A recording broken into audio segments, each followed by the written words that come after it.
با داده قناعت کن و با داد بزی. با داده قناعت کن و با داد بزی. در بند تکلف مشو آزاد بزی. در بهز خودی نظر مکن غصه مخور. در کمز خودی نظر کن و شاد بزی.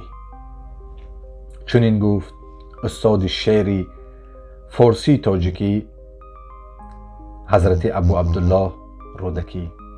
سلام و درود بینندگان عزیز و گرامی، با برنامه قطره از بحر در خدمت شما عزیزان هستیم. خوب، چطوری که در اول ذکر کردیم، میخواهیم امروز پیرامون این ربایی پدر شعر فارسی تاجیکی استاد ابو عبدالله رودکی اندک فکر و اندیشه خود را گفته باشیم. استاد رودکی در این ربایی خود در واقع یک قانون حیات، یک فرمول زندگی رو برای آرامش ما و شما عزیزان بیان کردند که اگر ما این را در زندگی خود، در وجود خود تطبیق کنیم، باور کنید از بسیار تشویش ها، ناآرامی ها، خواطری ها، خوب سردرد هایی که بعضا برای خودمان ایجاد میکنیم آزاد میشویم. پند استاد این است، میگویند با داده قناعت کن و با داد بزی. در بند تکلف مشو آزاد بزی. اینجا نکته مهم روی قناعت است. عزیزان، قناعت یک صفت هست بسیار بسیار چیزی مهم، صفتی مهم در زندگی ما. چون وقتی که ما اگر قناعت داشته باشیم قطعاً در زندگی آرامش پیدا میکنیم. اما اگر قناعت در زندگی نباشد، ما این قناعت را برای خود مشق نکنیم و در وجودمون زنده نکنیم، باور کنید اگر تمامی ثروت دنیا را به ما هم دهند، باز هم ما احساس کمبود میکنیم، باز هم ما آرامش پیدا نمیکنیم در زندگی. به این خاطر استاد رودکی میگویند با داده قناعت کن، با داد بزی. آنچه که خداوند برای تو عطا کرد، آنچه که در زندگی داری، به او قناعت کن و با همان زندگیت رو ادامه ده.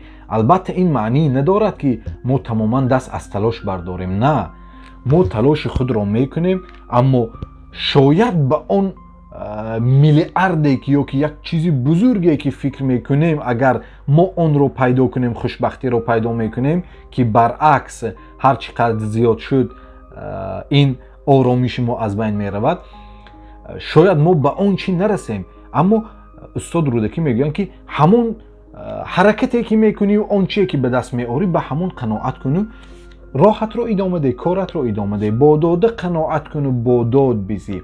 در بند تکلف مشو آزاد بزی. چون تکلف بر عهده گرفتن چیزه خوب آهسته آهسته آرامش رو از تو میبرد، آزادی رو از تو میگیرد. چون تو دیگر بند این میشوی، چون تو دیگر فرصتی آن قبل از اون رو نداری. به این خاطر در ادامه میگن با داده قناعت کن و با داد بزی. در بند تکلف مشو آزاد بزی. در بهز خودی نظر مکن غصه مخور.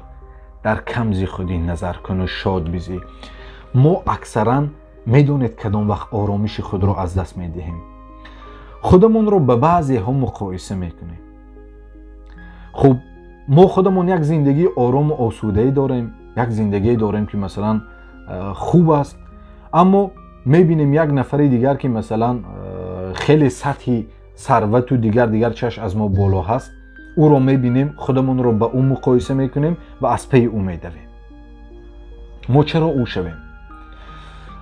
مثال یا که ما به یک ماشین پوینتری هستیم، میبینیم که او ماشینش فرض کنیم به مراتب از ماشین ما بهتر است، دیگر او رو میبینیم از پس او میدویم، شاید هیچ وقت به اون نرسیم. به این خاطر میگن در بحث خودی نظر مکن، غصه مخور، شیرینی حیاتت رو از پی غصه دورندگی دیگران سپری مکن، مگذران. تو برعکس در کمزی خودی اگر خواهی آرامش پیدا کنی، قناعت پیدا کنی، در کمزی خودی نظر کنی، شاد بیزی. وقتی که این احساس در تو پیدا میشود، یک بار به پشتت نگاه کن که چقدر از تو پسترها هستن. شاید همین ماشینی که تو امروز داری آنها ندارن، شاید همین زندگی، همین فرزند، همین آرامش، همین دیگر نعمت ها پر است گرد اطراف ما. همین چیزی که خداوند به تو عطا کرده است آنها ندارن. به آنها نگاه کنی، به خودت نگاه کن. سپس جای دیگر استاد رودکی میگویند به روز نیکی کسان گفت غم مخور زینهار، بسا کسان که به روز تو آرزومند است. میگویند که تو چرا همیشه دیگرها بالاتر از خودت رو دیده آرزوها میکنی، به روز غم میخوری. به روز نیکی کسان گفت غم مخور زینهار، چرا که بسا کسان که به روزی تو آرزومند است. چه بسیار انسان های هستند که آرزومند روزی ما رو میکنن. ما چرا آرزومند روز و زندگی دیگر انسان را کنیم؟ خب او در جای خودش باشد، ما در جای خودمان. این دنیا اینقدر وسیع هست، هر کدام ما جای خودمان رو داریم. لازم نیست ما خودمان رو در جای دیگری تصور کنیم. حرکتی خودمان رو کنیم، راه خودمان رو ادامه بدیم، بگذار باشیم همان شخصی که در زندگی خود هستیم. چرا خودمان رو کپی دیگران میکنیم، نسخه دیگران میکنیم؟ هر کدام ما خداوند ما رو منحصر به فرد آفریده است. من هیچ وقت شما نمیشوم، شما هیچ وقت من نمیشوید. یا هر کدام ما یک جنبه های مثبتی خود را داریم، منفی خود را داریم. کوشش کنیم منفی های خود را کم کنیم، مثبتی های خود را زیاد کنیم، در زندگی مقام و جایگاه خود را پیدا کنیم. نه اینکه کپی نسخه یک کسی دیگر باشیم.